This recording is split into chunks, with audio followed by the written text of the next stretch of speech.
Thank you, my friends. I am very glad to be here. Vermont has been my home for a good part of my life, although in the last 20 years or more, I have been exiled and living in New York. And everybody on the in the Champlain Valley knows that living in New York is exile. That's all there is to it. And so I'm glad to be back here in Marlborough. And I still don't this I think is I was about to say typical, but maybe not typical, but in the wider sense, characteristic Vermont failure. I don't know how to spell Marlborough. Does it have an L or does it not have an L?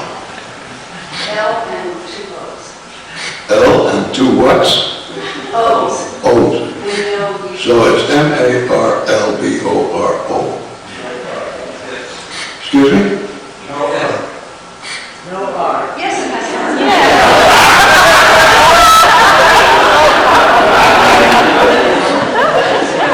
I don't think you people know.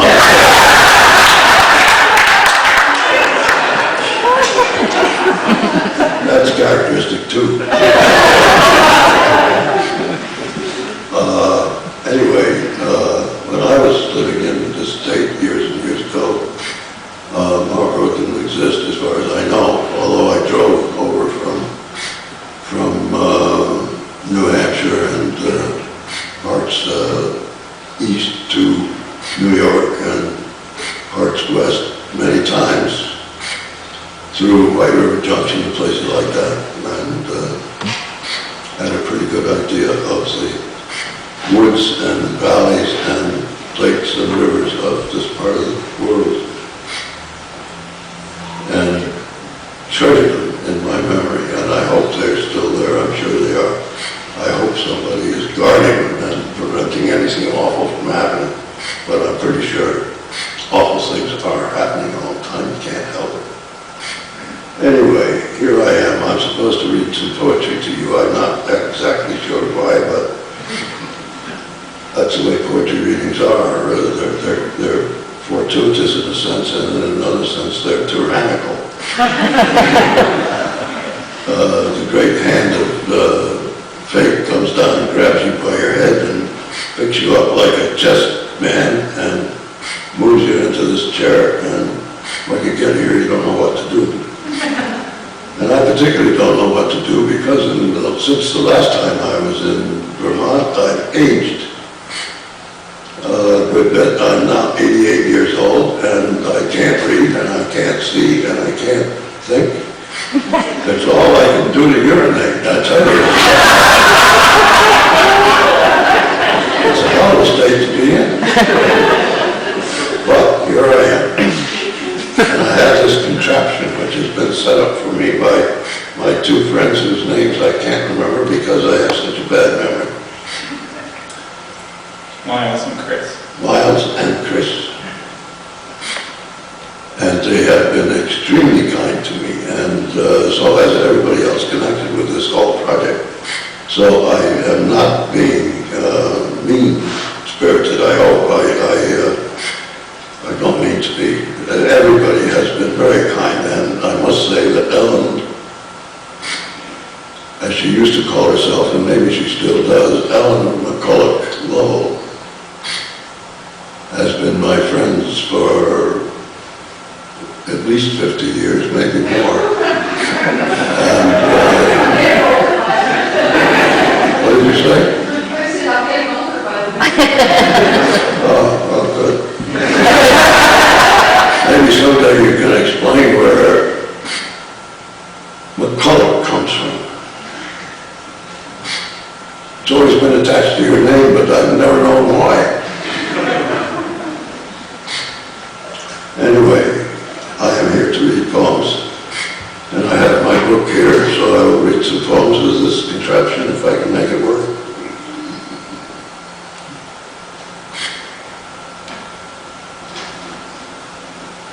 And my friend here, whose name is, I believe, It's another poet. Another poet. What's your name? It's Miles. Miles. Miles and miles to go and Yes. to go.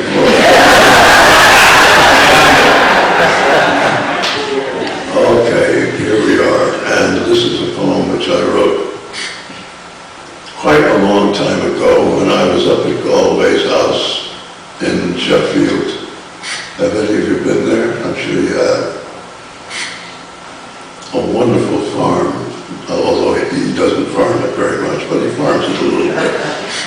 He farms it for hawkweed and butterfly weed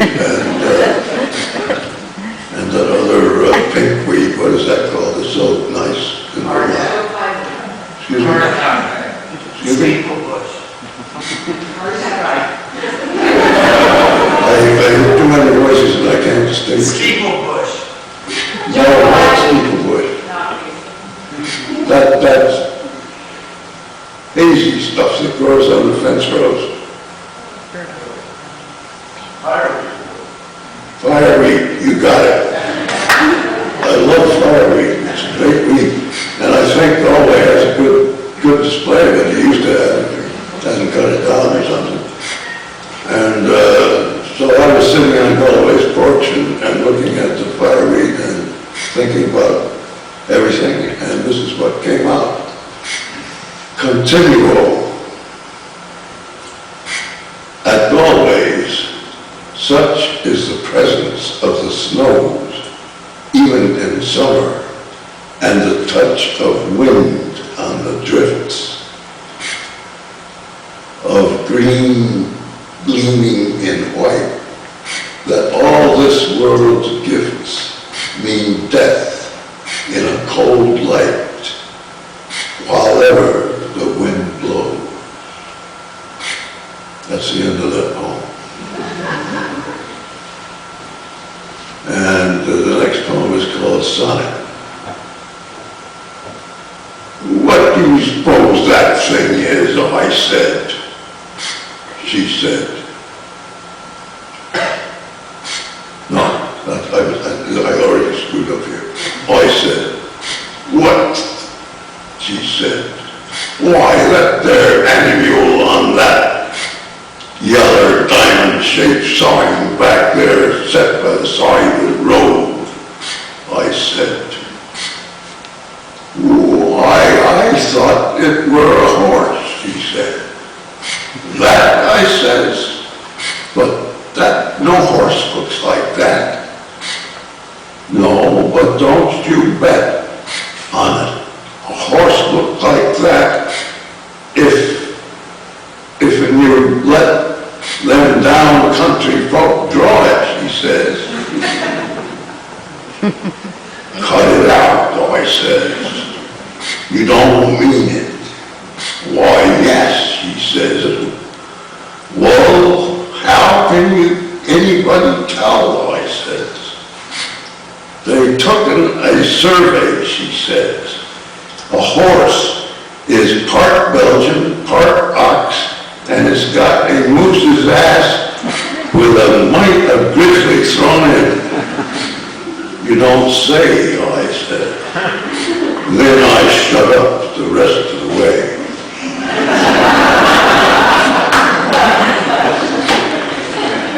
I love the old Yankee Vermont accent, but I thought he don't do it very well.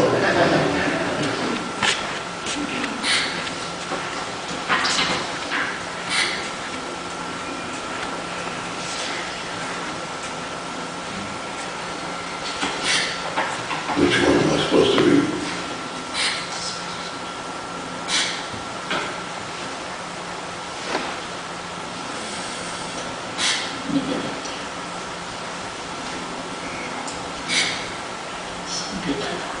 This poem is called Ray, R-A-Y, and it is about Raymond Carver. I hope all of you know his stories.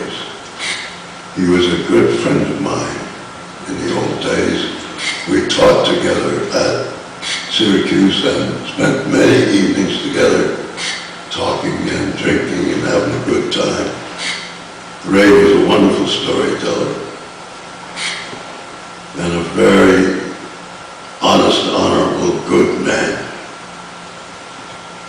And I wrote this after the news came to me that he had died. How many guys are sitting at their kitchen tables right now, 1:30 in the morning, this same time, eating a piece of pie? That's what I wondered. A big piece of pie, because I just, sorry for the break, I just finished reading Ray's last book. Not good pie, not like my mother or my wife could have made, but an ordinary pie I just bought, being alone at the Tops Market 2 hours ago. And how many had water in their eyes because of Ray's book, and especially those last poems written after he knew. The one about the doctor telling him, the one where he and Tess go down to Reno to get married before it happens and shoot some craps on the dark baize tables. The one called Afterglow, about the little light in the sky after the sun sets. I can just hear him, if he were still here and this were somebody else's book, saying, Jesus, saying, this is the saddest son of a bitch of a book I've read in a long time, saying a real long time. And the thing is, he knew we'd be saying this about his book. He could just hear us saying it. And in some part of him, he was glad. He really was. What crazies we writers are. Our heads full of language like buckets of minnows standing in the moonlight on a dock.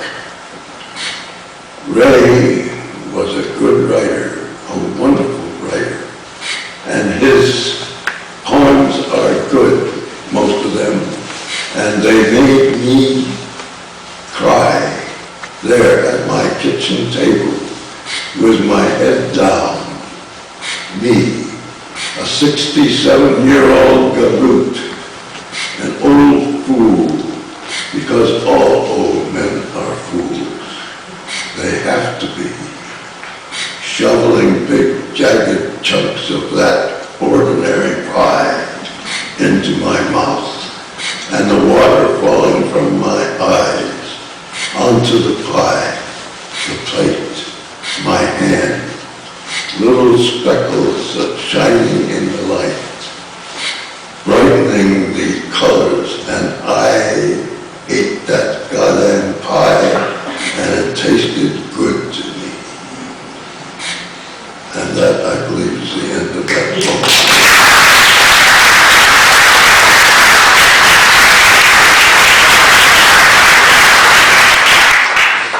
Thank you. Ray was a very good friend and a very lovely guy who would all have just been bowled over by him if you had been allowed to spend some time with him. But he was very clumsy. It's funny. He couldn't tie his own shoes. He had to have Tess tie his shoes for him. There was one time when I was talking to him on the telephone. He was out home in Port Angeles, in the state of Washington, on the Olympic Peninsula there. And he told me he was going out on an elk hunt the next morning. He was going to ride a horse and carry a rifle, shoot an elk. And I said, Ray, don't you do it. You'll shoot yourself. As sure as I'm living, you'll shoot yourself. And he said, don't worry about me, Hayden.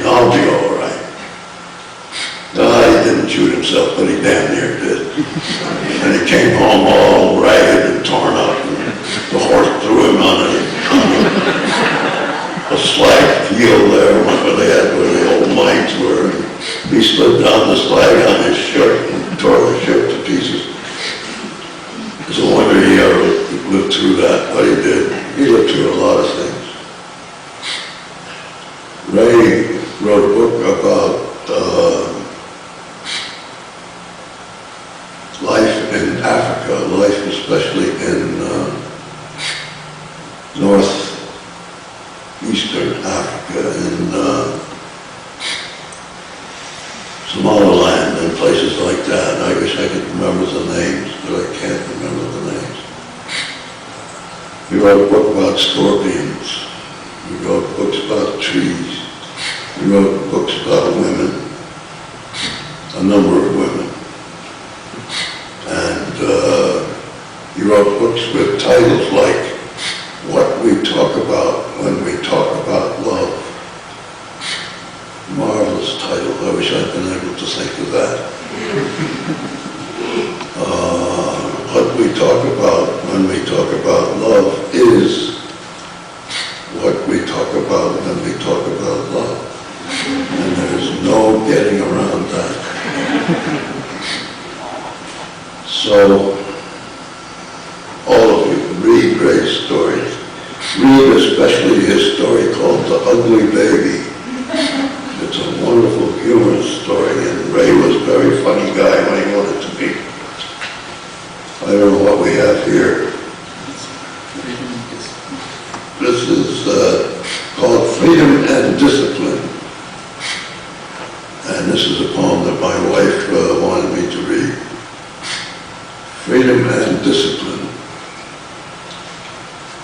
Saint Harmony, many years I have stripped naked in your service, under the lash.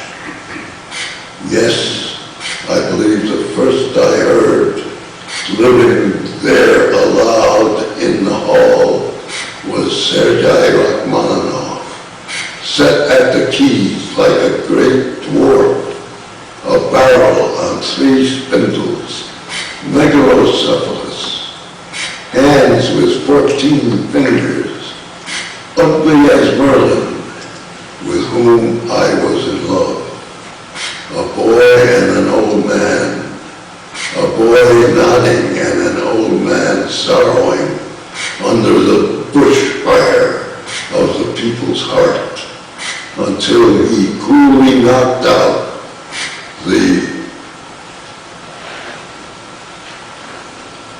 prelude in C-sharp minor. Second was Coleman Hawkins in about 1934, perhaps. I, stripped and bleeding, leapt to the new touch, up and over the diminished, in a full-voiced authority of blue gold blues. I would do nothing, locked in discipline, sworn to freedom. The years shrieked and smothered like billboards beside a road at night. I learnt how Catlett drove the beat without harming it, how Young sped between the notes, how Monk reconstructed a broken chord to make my knuckles rattle, and much from oblivion. Newton, Fazola, Berrigan, my inconsolable Papa Yankee. Why I went to verse making is unknowable. This growing art, trying harmony to fix your beat in things that have none and want none. Absurdity. Let that be the answer to any hope of statecraft. As Yeats said, follow the raw. Freedom and discipline concur only in ecstasy. All else is shoveling out the muck. Give me my old hot horn.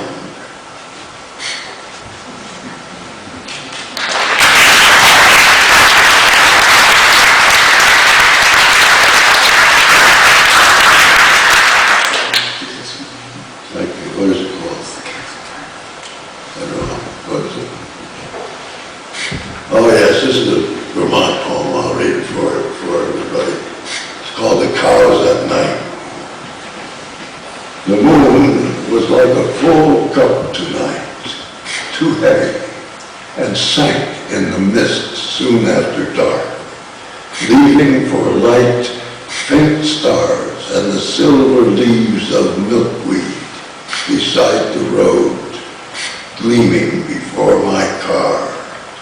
Yet I like driving at night in summer and in Vermont, the brown road through the mist of mountain dark, among farms so quiet, and the roadside willows opening out where I saw the cows. Always a shock to remember them there, those great breathings close in the dark. I stopped and took my flashlight to the pasture fence. They turned to me where they lay, sad and beautiful faces in the dark, and I counted them, 40 near and far in the pasture. Turning to me, sad and beautiful like girls very long ago who were innocent and sad because they were innocent and beautiful because they were sad. I switched off my light, but I did not want to go, not yet, nor knew what to do if I should stay. For how, in that great darkness, could I explain anything, anything at all? I stood by the fence, and then, very gently, it began to rain.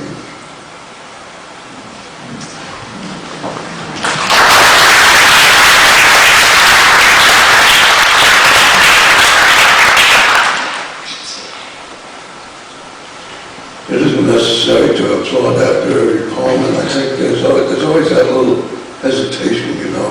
Who's going to make the first flash? It's kind of embarrassing, isn't it? Why don't we just forget that? This poem is called Emergency Haying. Coming home with the last load, I ride standing on the wagon tongue, behind the tractor in hot exhaust, lank with sweat, my arms strung awkwardly along the hay rack, cruciform. Almost 500 bales we put up this afternoon, Marshall and I. And of course I think of another who hung like this on another cross. My hands are torn by baling twine, not nails. My side is pierced by my ulcer, not a lance. The acid in my throat is only hayseed. Yet exhaustion and the way my body hangs from twisted shoulders, suspended on 2 points of pain in the rising monoxide, recall that greater suffering. Well, I change grip and the image fades. It's been an unlucky summer. Heavy rains brought on the grass tremendously. A monster crop, but wet, always wet. Haying was long delayed. Now is our last chance to bring in the winter's feed, and Marshall needs help. We mow, rake, bale, and draw the bales to the barn. These late, half-green, improperly cured bales. Some weigh 150 pounds or more, yet must be lugged by the twine across the field, tossed on the load, and then at the barn unloaded on the conveyor and distributed in the loft. I help, I, the desk servant, word worker, and hold up my hands pretty well too. But God, the close of day, how I fall down then. My hands are sore. They flinch when I light my pipe I think of those who have done slave labor, less able and less well prepared than I. Rosemary in the rye fields of Saxony, her father in the camps of Moldavia and the Crimea. All clerks and housekeepers herded to the gaunt fields of torture. Hands too bloodied cannot bear even the touch of air, even the touch of love. I have a friend whose grandmother cut cane with a machete and cut until one day she snicked her hand off and took it and threw it grandly at the sky. Now,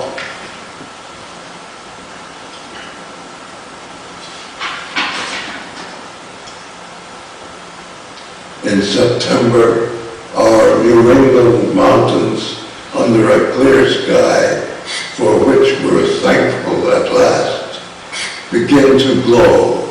Maples, beeches, birches in their first color. I look beyond the famous hayfields to our famous hills, to the notch where the sunset is beginning.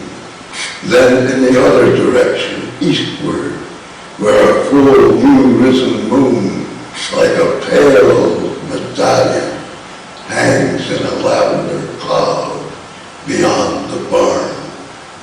My eyes sting with sweat and loveliness. And who is the Christ now? Who, if not I? It must be so. My strength is legion, and I stand up high on the wagon tongue in my whole bones to say, woe to you, watch out, you sons of bitches, who would drive men and women to the fields where they can only die.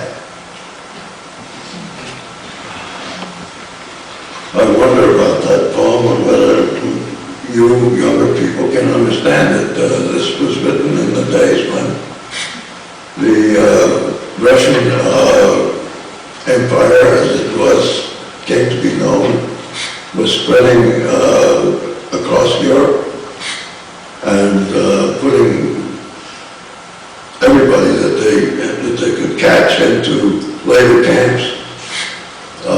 The Rosemary that's referred to in that poem was my wife, and she was born and brought up in Silesia in eastern Poland, where the Russians captured her and her family and chased them away, and was beginning of a long, adventurous life. Those were the newspaper headlines in those days. And this poem, I think, perhaps, I hope, it does capture or at least hint at some of the feelings that ordinary citizens of the world were feeling at that time. It was a tough time, believe me. The next poem is called Essay. So many poems about the death of animals. Wilbur's toad, Cannell's porcupine, Eberhardt's squirrel, and that poem by someone, Hecht Merrill, about cremating a woodchuck.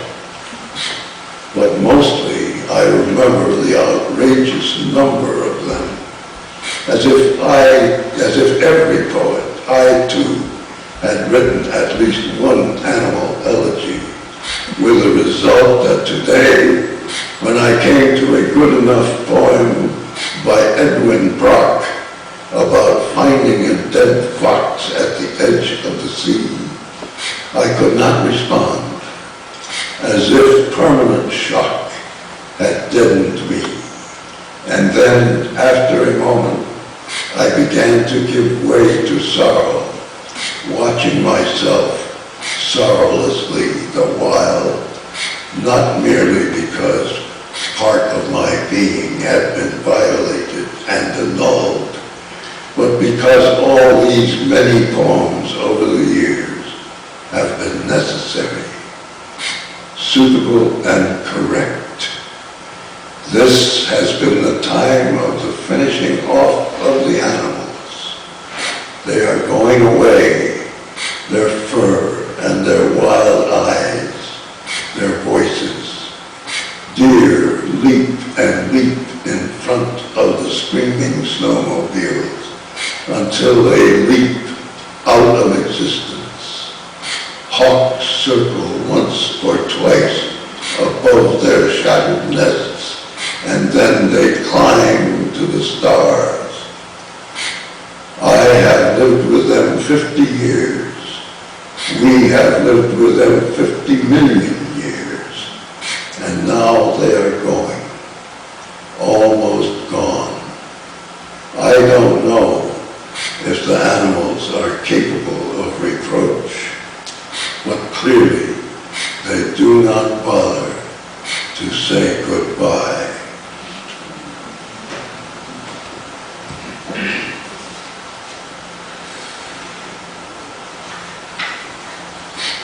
Where's the water or whatever for drinking?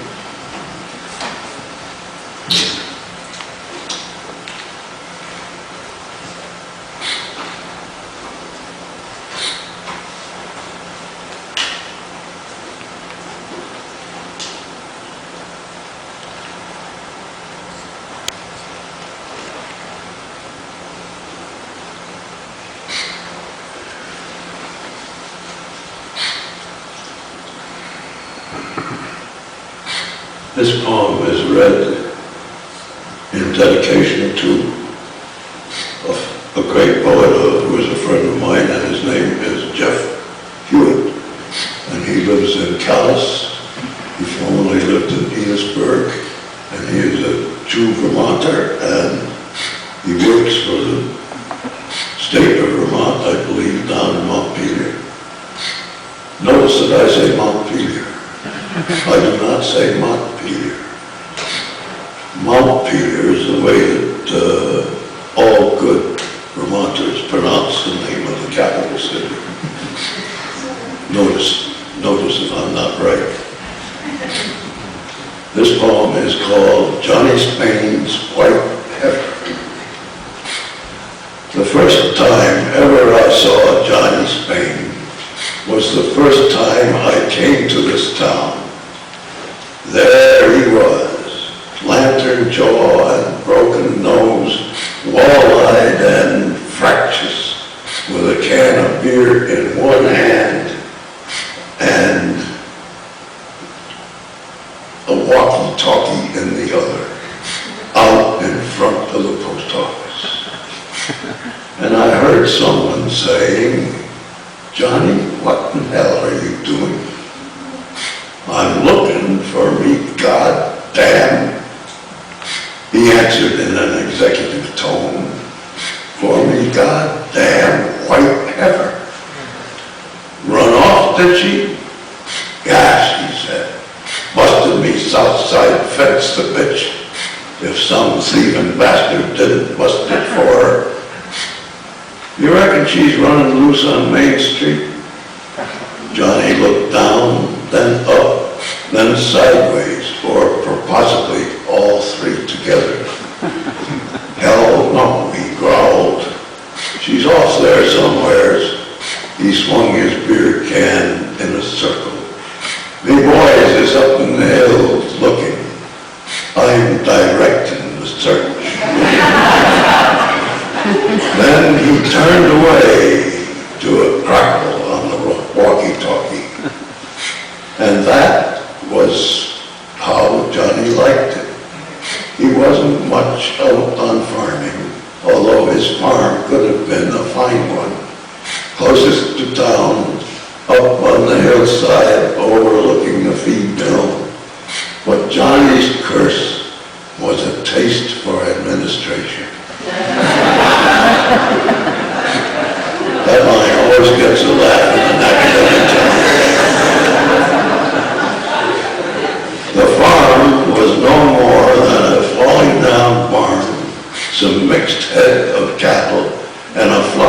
20 ducks.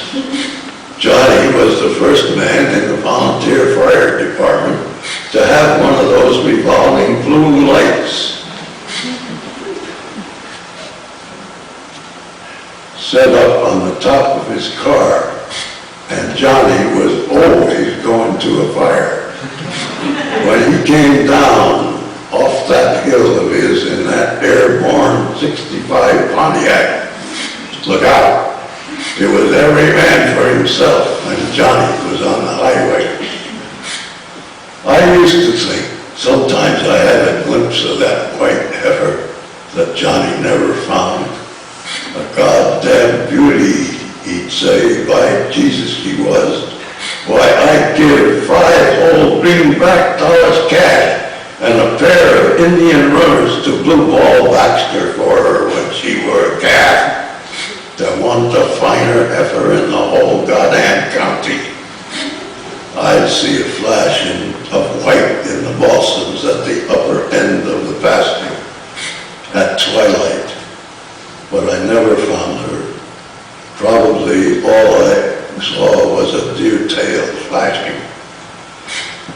After they changed the town dump into a sanitary landfill operation, the selectmen hired Johnny for a custodian, and they gave him a little Michigan dozer to bury the trash with.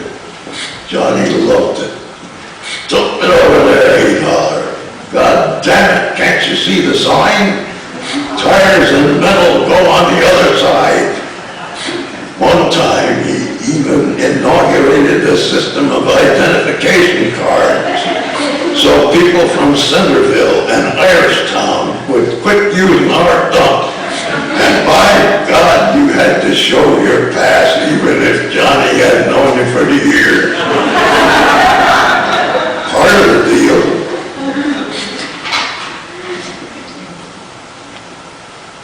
was salvage, of course. Johnny could take whatever he wanted from the accumulated junk and sell it. Trouble was he mostly didn't or couldn't sell it. So it wound up in his dooryard, his barnyard. Everything from busted baby carriages to stacks of old lard cakes from the diner, up there to be viewed by whoever cared to look. And the one with the best view was Mel Barstow, son of the mill owner, who lived on the hill above the other side of town. There they were, 2 barns above the bird, facing each other at opposite ends, like the west wind and the east wind on an old-time map. Mel had everything he thought he wanted. A home like a 2-page spread in House and Garden, for instance, and a wife that was anyone's envy, and a pair of binoculars with which he liked to watch the gulls flying over the river. Of course, he'd seen Johnny's place many a time, but one evening he focused down on that barnyard, then quick got on the phone. "Johnny, why in hell don't you clean up that mess over there? It's awful. It's a disgrace." Johnny didn't say much, but a couple of nights later, maybe about an hour past dark, he phoned up Mel.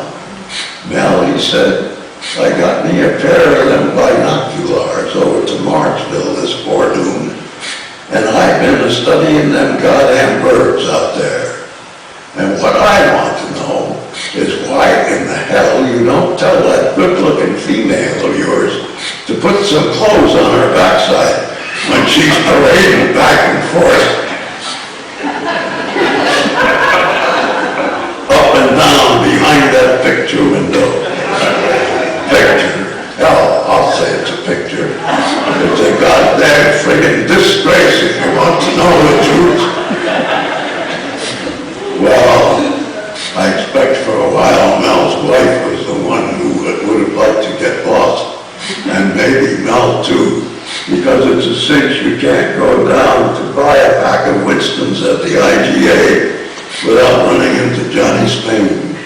And of course, Johnny's the one that knows exactly how to keep this thing alive. Winking walleye both ways at once, grinning that three-toothed grin. But Johnny Spain's white heifer was what was lost. She wasn't found.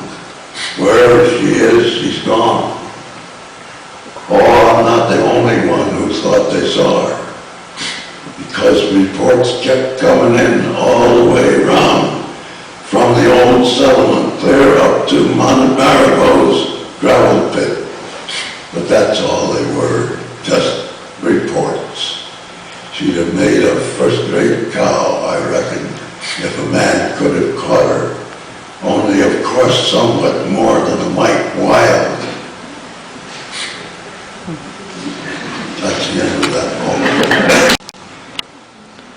poem. In case any of you people are interested, all of these poems are true. Stan was my neighbor, and his last name was Searles. And he was a good fellow, and his wife was named Sarah. And they had a big old round oak stove. And Stan and I used to smoke our pipes and scratch the matches on the side of the stove and throw the ashes into the stove and drink cider and coffee and sometimes a little something else. And it was good. It was a good life.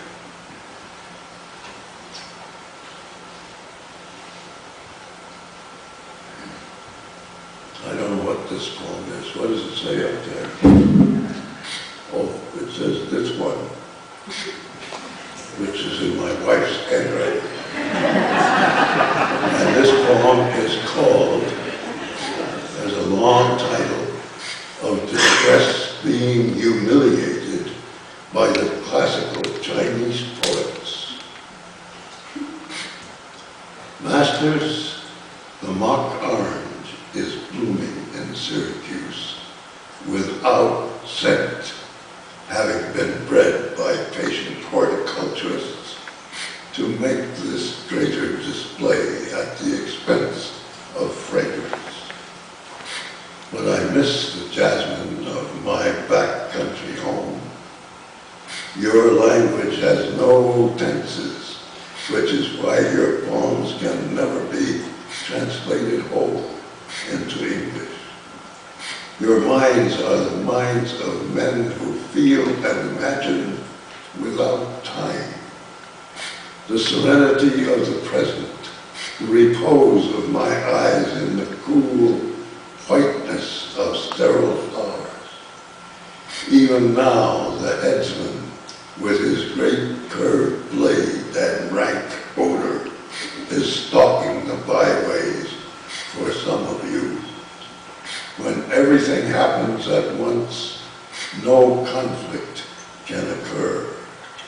Reality is an impasse. Tell me again how the white heron rises from among the reeds and flies forever across the nacreous river at twilight toward the distant islands. The end of that poem became the beginning of a number of other poems where I used that same image of the heron flying across the river and the distant islands. It's an image that comes very easily and readily from the poems of the old Chinese poets. And I recommend that you read those poems if you haven't already. They are extraordinary poems and extraordinarily good, although not all of them have been equally well translated, which is not surprising, I guess. This poem is called Prepare. Why don't you write me a poem that will prepare me for your death, you said. It was a rare day here in our climate, bright and sunny. I didn't feel like dying that day. I didn't even want to think about it.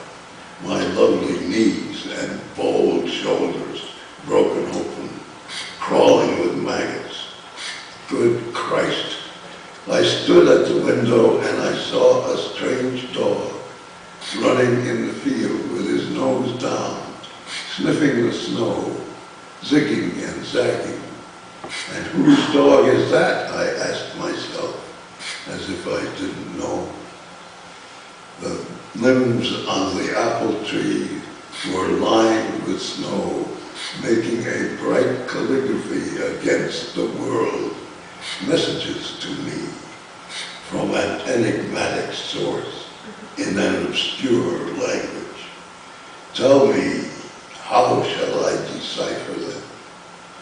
And a jay slanted down to the feeder and looked at me behind my glass and squawked, "Prepare, prepare." "Fuck you," I said. "Come back tomorrow." And here he is in this new gray and gloomy morning. We're back to our normal weather. Death in the air, the idea of death settling around us like mist. And I am thinking again in despair, in desperation, how will it happen? Will you wake up some morning and find me lying stiff and cold beside you in our bed? How atrocious. Or will I fall asleep in the car, as I nearly did a couple of weeks ago, and drive off the road into a tree? The possibilities are endless and not at all fascinating. Except that I can't stop thinking about them.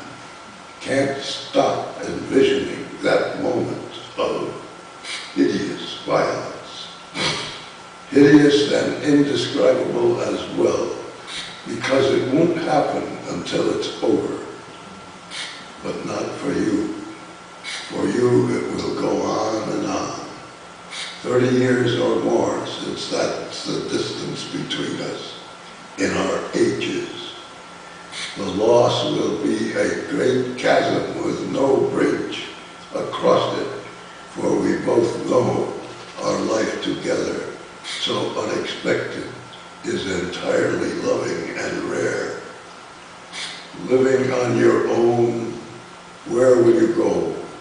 What will you do? And the continuing sense of displacement from what we've had in this little house, our refuge on our green or snow-plowed hill. Life is not easy, and you will be alive. Experience reduces itself to platitudes, always, including the one which says that I'll be with you forever in your memories and dreams. I will, and also in hundreds of keepsakes, such as this scrap of a poem you are reading now.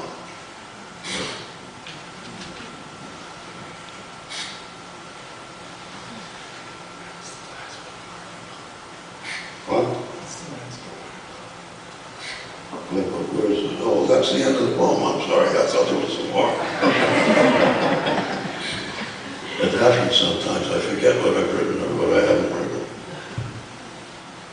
So, I don't know what to do now. Do you want some more? Yes. Here's Where do you want to go? oh, Dr. Jones, scrambled eggs and whiskey, she says. actually there are two that look like in here, so. I should explain the title. Scrambled eggs and whiskey come from Chicago, where I lived as a boy, as a young man, after I got out of the Army after World War II. I went to the University of Chicago Graduate School, and I lived there for a number of years, and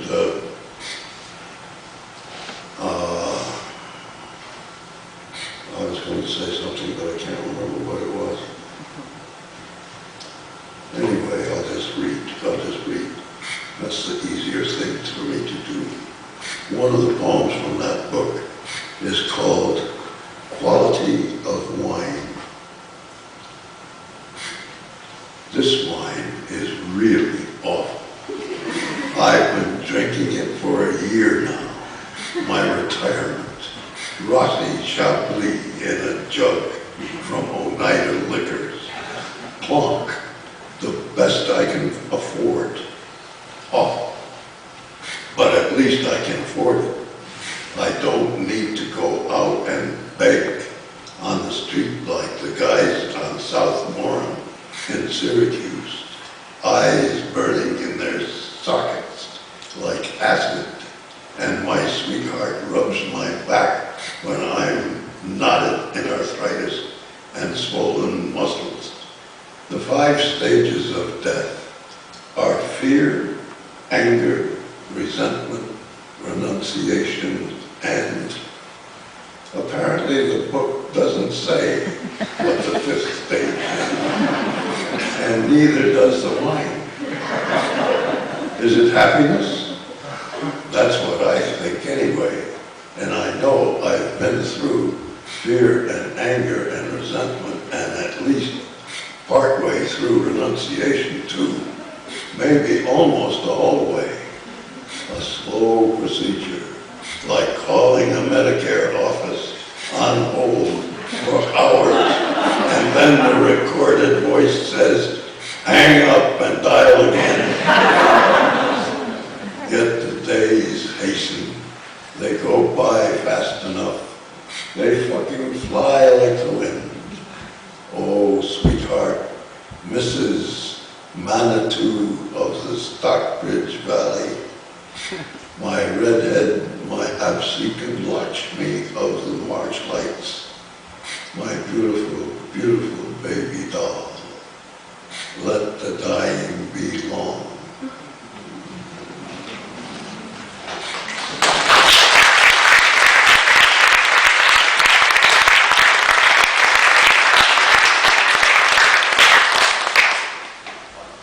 Well, I'll read a couple more poems. This one is called Lilac Time. The winter was fierce, my dear, snowy and blowy and cold, a heartbreaker and record breaker, and I am feeble and old. But now it is lilac time. Come out in the sweet warm air. Come and I'll gather flowers to put in your beautiful hair. Let's make a bouquet of lilac for our old bedside table. Then the fragrance in the night will make me formidable.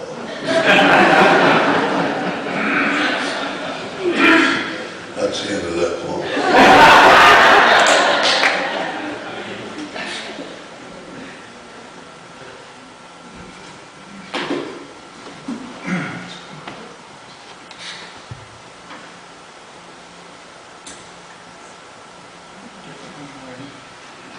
So you're going to have to pick one.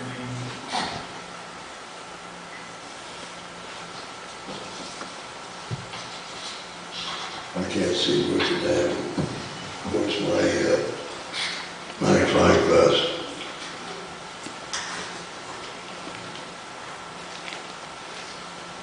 I didn't bring it, unfortunately. In my pocket, what pocket? I don't know where it is, sweetheart, I can't find it.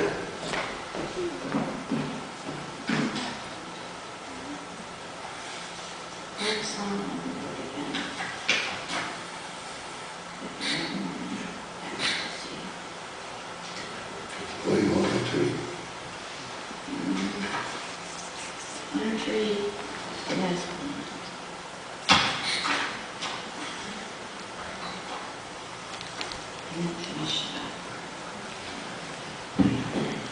Okay.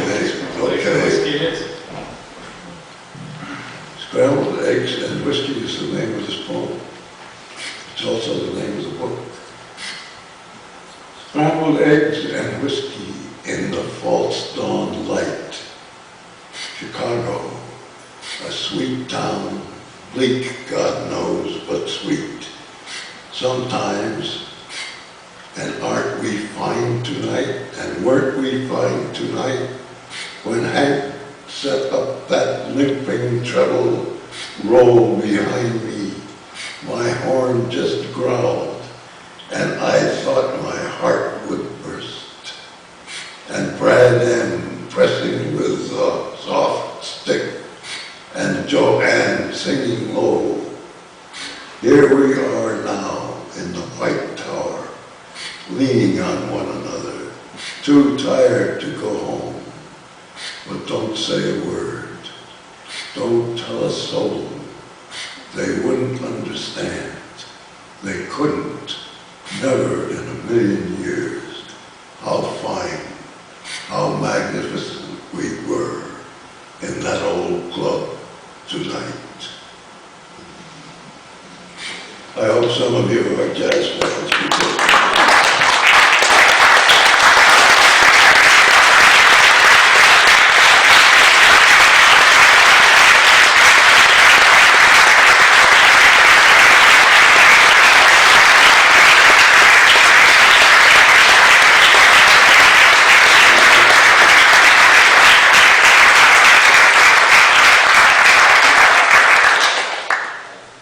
Hayden is going to be out in the lobby to autograph books, people who bought the books that were out there in the lobby. Thank you all for coming to the reading.